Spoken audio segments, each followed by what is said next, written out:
ایک چھوٹے سے گاؤں میں احمد نام کا ایک غریب مگر نیک دل لڑکا رہتا تھا۔ اس کے والد کا انتقال بچپن میں ہی ہو گیا تھا اور اس کی ماں سلائی کا کام کر کے گھر چلاتی تھی۔ غربت کے باوجود احمد کی ماں ہمیشہ اسے اللہ پر بھروسہ رکھنے اور سچائی کا راستہ اختیار کرنے کی تلقین کرتی تھی۔ احمد بچپن سے ہی بہت ایماندار اور محنتی تھا۔ وہ روزانہ فجر کی نماز کے بعد اپنی ماں کے ساتھ بیٹھ کر قرآن پاک کی تلاوت کرتا، پھر اسکول جاتا اور واپسی پر چھوٹے موٹے کام کر کے اپنی ماں کا ہاتھ بٹاتا۔ گاؤں کے لوگ اس کی شرافت اور سچائی کی مثال دیتے تھے۔ ایک دن احمد بازار جا رہا تھا کہ راستے میں اسے ایک بھاری تھیلی ملی۔ اس نے جب تھیلی کھول کر دیکھی تو اس میں بہت سارے سونے کے سکے تھے۔ ایک لمحے کے لیے اس کے دل میں خیال آیا کہ اگر یہ پیسے وہ رکھ لے تو ان کی ساری غربت ختم ہو سکتی ہے، اس کی ماں کو کام نہیں کرنا پڑے گا اور وہ اچھی زندگی گزار سکتے ہیں۔ مگر فوراً ہی اسے اپنی ماں کی نصیحت یاد آئی کہ حرام کا ایک لقمہ بھی زندگی سے برکت ختم کر دیتا ہے۔ احمد نے دل میں عہد کیا کہ وہ یہ تھیلی اس کے اصل مالک کو واپس کرے گا۔ وہ تھیلی لے کر گاؤں کے چوک میں گیا اور بلند آواز میں اعلان کیا کہ کسی کی سونے کے سکوں کی تھیلی گم ہو گئی ہے۔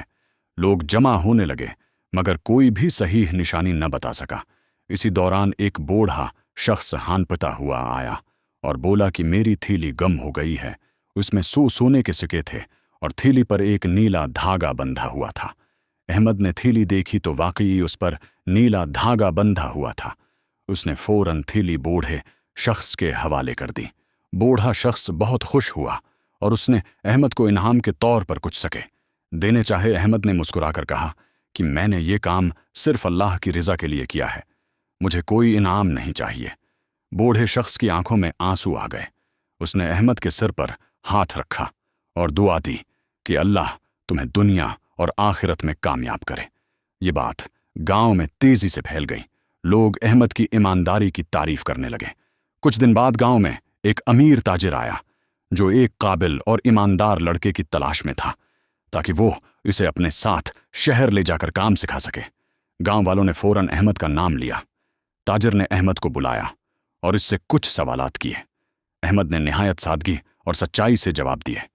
تاجر اس سے بہت متاثر ہوا اور اس نے احمد کی ماں سے اجازت لے کر اسے اپنے ساتھ شہر لے جانے کا فیصلہ کیا۔ شہر جا کر احمد نے نہایت محنت اور لگن سے کام سیکھا۔ وہ ہر معاملے میں ایمانداری کو ترجیح دیتا۔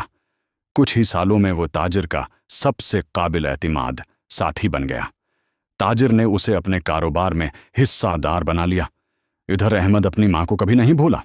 وہ ہر ماہ اسے پیسے بھیجتا اور وقتاً فوقتاً گاؤں جا کر اس کی خدمت کرتا۔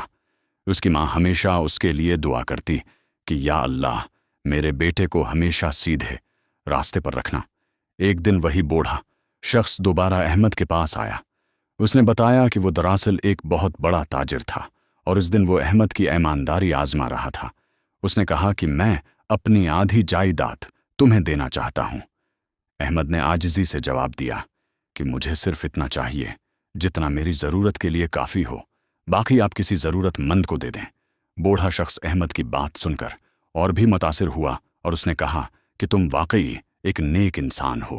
وقت گزرتا گیا اور احمد ایک کامیاب تاجر بن گیا، مگر اس کی عاجزی اور سادگی ویسی ہی رہی۔ وہ ہمیشہ غریبوں کی مدد کرتا، یتیموں کا خیال رکھتا اور لوگوں کے ساتھ انصاف سے پیش آتا۔ ایک دن اس کے پاس ایک نوجوان آیا جو بہت پریشان تھا۔ اس نے کہا کہ میں نے زندگی میں بہت غلطیاں کی ہیں، اب مجھے سمجھ نہیں آ رہا کہ کیا کروں۔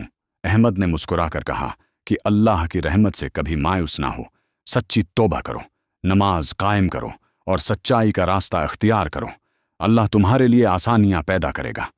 نوجوان نے احمد کی بات مانی اور کچھ ہی عرصے میں اس کی زندگی بدل گئی۔